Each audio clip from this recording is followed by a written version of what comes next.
Gotta get some on me. I know it's my destiny.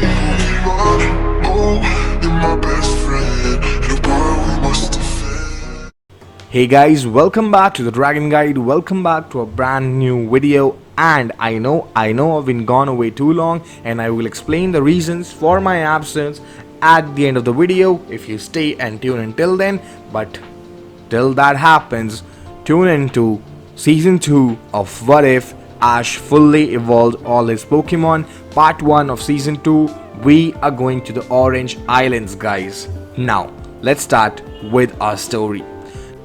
Noticing that Ash is not engaging in Pokemon battling at all but is just having a good time with his Pokemon at Oak's lab, Oak and Delia decide to throw Ash a celebration party for at least winning the Indigo League and inviting all his friends that Ash made on the journey and the town people of Pallet Town. This surprises Ash a little but also cheers him up. But at the end of the party, a minor battle and inconvenience is forced on Ash because Team Rocket interrupts the party and Ash has to battle them and defeat them with Pikachu and Pidgeot, and he does so. After the battle, Ash comes up to Brainly, Brock, Misty and Oak and Delia and explains to them that he did not take a break from battling because he gave up due to his loss to Bruno, but he took a break because he wanted to understand where he lagged. As Oak then tells Ash that sitting in one place with one's thoughts hardly ever leads to a big discovery about themselves. He tells Ash that to understand why he lost, he needed to take on a new journey and not just sit at one place thinking, and is very excited when telling Ash this. Then he goes on to tell Ash that he has just the place for Ash to travel to, which confuses Ash, Misty and Brock about, there are places outside Kanto with Pokemon. And Oak then goes on to his lab to bring two things. One, a note from him to the person they are going to visit. And second, a map of a totally new region called the Orange Islands.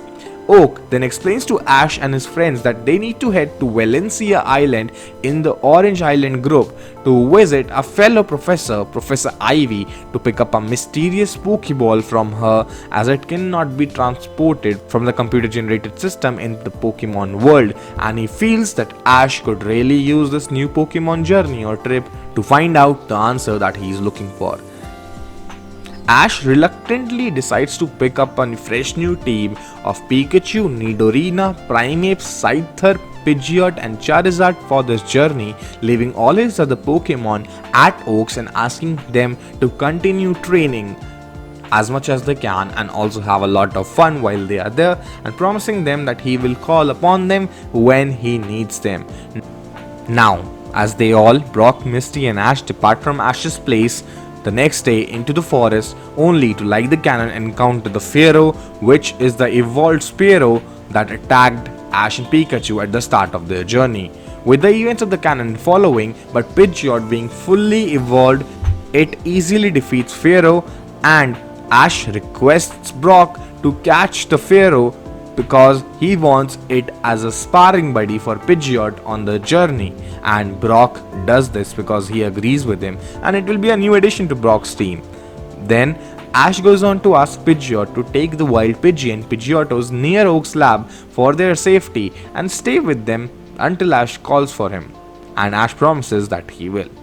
As Pidgeot leaves after hugging Ash, our heroes continue on their journey. Then the events of the canon follow as our heroes decide to take the blimp to Valencia Island and manage to crash land it because of Team Rocket's interference during their journey, and successfully so. Somehow our heroes are on Valencia Island. Then they finally reach Professor Ivy's lab and are introduced to her and the GS ball. Here, like the canon, they also learn about the impact of the tropical climate on the Pokemon, and Brock also puts on full display his knowledge and skills about Pokemon breeding and Pokemon food.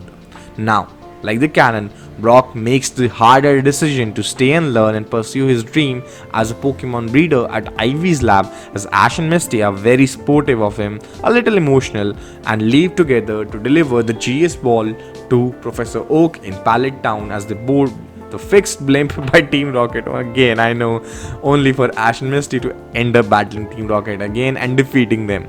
But in the midst of this battle, the blimp is no longer without a pilot, as they somehow manage to crash land, yes, a second time, but this time on Tangelo Island. Now, once they recover from the crash, Ash and Misty, like the canon, run into three guys bullying and abusing a Lapras, only for Ash and Misty to confront them, leading to a Pokemon battle between the three of them, sending out Spearow, Beedrill and Hitmonchan as Ash just sends out Nidorina. Now, like the canon, the battle is interrupted by Tracy, a Pokemon watcher as he claims, but Ash does make quick work of the three Pokemon with just Nidorina's combination of Ice Beam and Thunderbolt.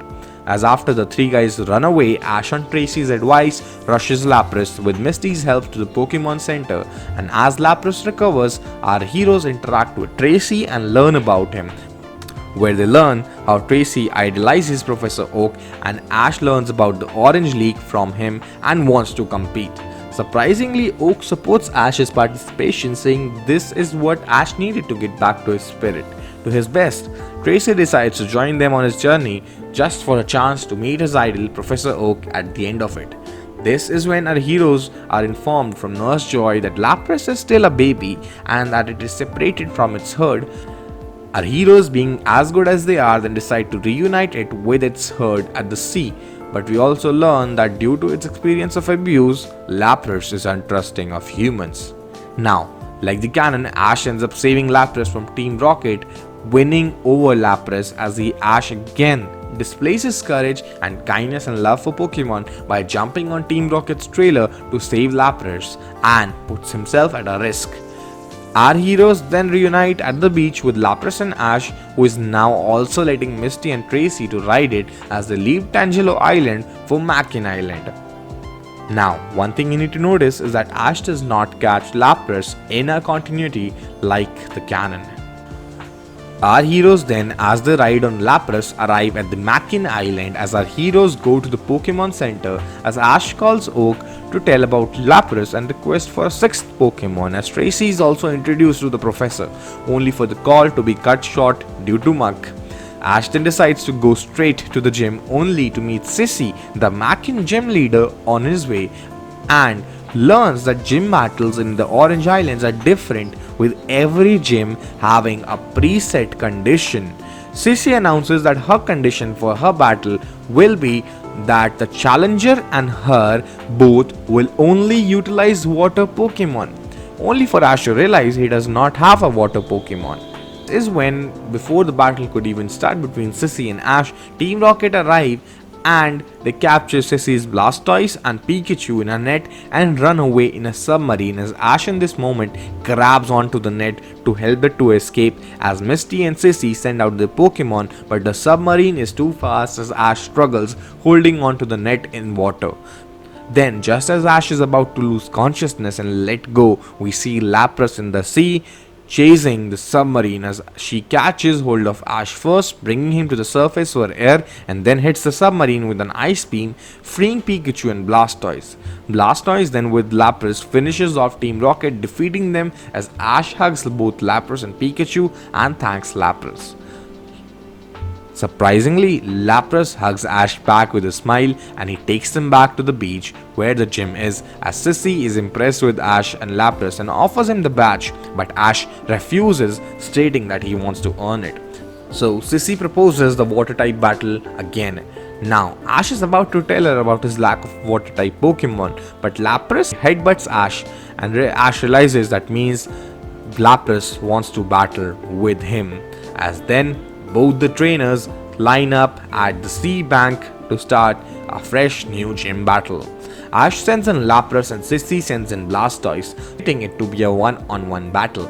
Sissy calls for a Mega Punch as Ash asks Lapras to use Ice Beam to freeze it, which succeeds as Sissy calls for a Flash Cannon. Ash calls for Lapras to take the hit and then hit back with a Body Slam, sending Blastoise into the water. Ash asks Lapras to get into the water as well.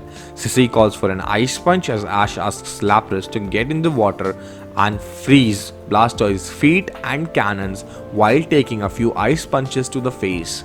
Sissy notices that Ash is trying to immobilize Blastoise and asks it to go underwater to melt the ice. This is when Ash starts smiling, confusing Sissy, and Ash then asks Lapras to use a whirlpool, trapping Blastoise in the attack and launching him in the air due to the force of the attack, which totally shocks Sissy.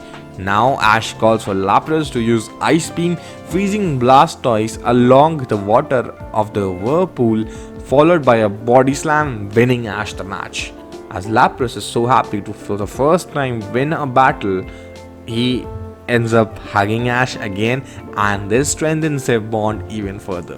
Sissy appreciates Ash and Lapras for their amazing effort and strategy and gives him the Coral Eye badge, and telling him that a Pokemon's true strength, though it builds up through battling, is unleashed by the trust the Pokemon has for its trainer and in its trainer's strength. Ash listens to her carefully and thinks about her words the whole night as he then hugs Lapras again, thanking her in front of Sissy, and after saying their goodbyes to Sissy, our heroes then ride away on Lapras on to the next gym. Our heroes, like the canon, then arrive on Sunburst Island and meet up with the siblings Mateo and Marissa, who are in search of a crystal Onix mentioned in their grandpa's report.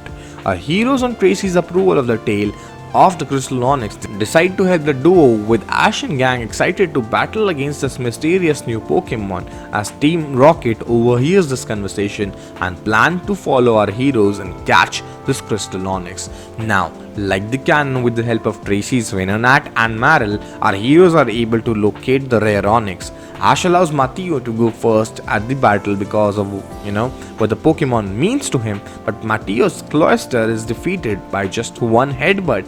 As Mateo is about to send his second Pokemon, Team Rocket interfere, only to be defeated by the Onix itself, and so is Mateo's second Pokemon. As this is when Ash steps in with his excitement on a new level and sends in Nidorina. Ash calls for Nidorina to use an Ice Beam to restrict Onix's movement, but it does not work as Onix retaliates with an effective rock throw. Ash, then noticing the water around Onix, calls for a Thunderbolt in the water, electrifying it and paralyzing Onix a little. Ash then utilizes this opportunity to call for a Crunch, which weakens the Onix further. Ash, realizing the battle is almost over, asks Mateo to catch the Onix, but Mateo rejects the chance, realizing that Onix deserves to be free for the significance of his grandfather's tale and in inspiring many kids like him from the island. As Ash is taken back by this statement, he is again put into a deep thought about how one can love Pokemon truly and learn about them without always having to catch them. As the crew click pictures of the Onix and leave the cave, telling it goodbye as our heroes leave for the next island after a friendly farewell battle between Mateo and Ash, where Ash's Nidorina defeats both of Mateo's Charmeleon and Cloyster. Our heroes next arrive at Pinkin Island, only to learn from Professor Oak about the effects of the Pinkin berries on Pokemon and their colors based on the consumption of those very berries. Now, like the canon, Team Rocket goes the Nidoking rampage, which in our continuity, Officer Jenny tasks Ash and gang with stopping the Nidoking. Misty and Tracy try to lead the battle with Staryu and Marill respectively, but fail as Ash sends in Nidorina and an intense battle rages on. The rampant Nidoking is too angry and launches a fury of Mega Horns as Ash asks Nidorina to use its smaller size and agility to land Ice Beams to slow down Nidoking and Thunderbolt to deal damage. And it seems to be working until Nidoking lands a Mega Punch to the gut of Nidorina, sending it flying, making Ash consider recalling Nidorina for Charizard, for her safety. But to everyone's surprise, Nidorina denies being recalled as Nidorina, highly motivated, launches itself towards Nidoking. And to Ash's surprise, Nidorina, as soon as she comes in contact with Nidoking, the point of contact starts to freeze due to a close range Ice Beam mixed with a tackle. Ash picks up on this attack and asks Nidorina to keep up with it, eventually giving Nidoking a frostbite. Although Nidorina takes quite some damage in the process, in the end, Nidoking tries to counter with a Mega Punch again but fails due to his frostbite condition, as Ash asks Nidorina to finish off the battle with a Thunderbolt, making Ash the victor. Everyone praises Ash, but Ash praises Nidorina, for coming up with such an excellent technique to use Ice Beam and holds her due to her injuries. As Ash learns from Nidorina just because of this fight that just like his Pokemon believe in him, he needs to believe in them just the same. And especially in the face of loss or a stronger power or Pokemon. Now, events of the canon go along just the same, and heroes like the canon understand the importance of the Kabuto Pokemon and their contribution to the balance of the ecosystem at the Fukushira Island 4. As on their way out of the island, after the events of the canon, Misty finds a weird rock floating in the sea and picks it up without informing anyone, thinking it's not important. Our heroes like the canon then go on to encounter a tan, muscular Nurse Joy and a very large Magikarp on their way to the next gym, who after their interaction with her learn that she helps underwater Pokemon. Our heroes, very impressed with this, then decide to help her in her initiative, but to Team Rocket's interference, the large Magikarp evolves into a strong big Gyarados who is out of control and defeats Team Rocket, but due to his anger forgets about Nurse Joy, and Ash, Tracy and Misty are forced to send out their water Pokemon to calm down Gyarados, which fails. As Misty states, we need to battle him into submission. She asks Tentacruel to battle, but one by one, Misty, Ash and Tracy all lose in one-on-one battles with Pokemon. Nurse Joy is really worried about Gyarados, as this is when Tracy advises for all of them to attack together in a coordinated way. As Ash asks Lapras to swim around Gyarados in circles using Ice Beam, restricting his movement, Tracy asks Meryl to use Mud Shot on Gyarados' eyes, weakening its vision, as this is when Misty does her part and calls for a Hyper Beam, knocking out Gyarados, who when he wakes up is calm and friendly again. Nurse Joy then thanks Ash, Misty and Tracy for calming down Gyarados, and with the help our heroes prepared to leave for Naval Island, the next step for the next gym. But on their journey to Naval Island, somewhere deep down, Misty's fear of being unable to control fierce water type Pokemon, especially her fear of Gyarados, starts to turn into a spark of confidence in her abilities. That's all for this episode, guys. Ash has won a gym badge. Ash is learning new philosophies and new experiences with his Pokemon, and with these new gyms, Misty is facing a growth of her own. There'll be a few problems and with her on this journey. So we will see what will happen in the story ahead in the next episode, which will be coming out next week. Now, coming to my absence, I wanted to really apologize to you guys for being absent this long and not giving you any content to watch, because I had just moved places after my exams. The first month was my exams and the second month was me moving to a new place, setting up my house, and so I was pretty occupied with that and getting settled down at a new place, and just getting used to the new surroundings. Tough thing, because the last place I lived at was I lived at it for a very long time, and so it was a totally new experience. It was a totally new place, and that took me some time, and with all the studying and further things to do in real life, that's why I could not give out the content I needed. I was not able to do it for 2.5 months, and I'm really sorry for that, and I hope this video makes up for it, because we will be giving a video every week. There'll be a new part every week, and we'll see where Ash's journey goes. We'll complete this What If series till the end of Pokemon Journeys, if not prior to it, because of how Ash gets so strong. So we'll see where this version of Ash goes. Until then, just keep liking the content, keep sharing it, keep commenting, keep telling me your views and your comments and how you want to make it better, and I will see you in the next video next week. Peace. Dragon Guide, thank you for your continued support. I could not have asked for more helpful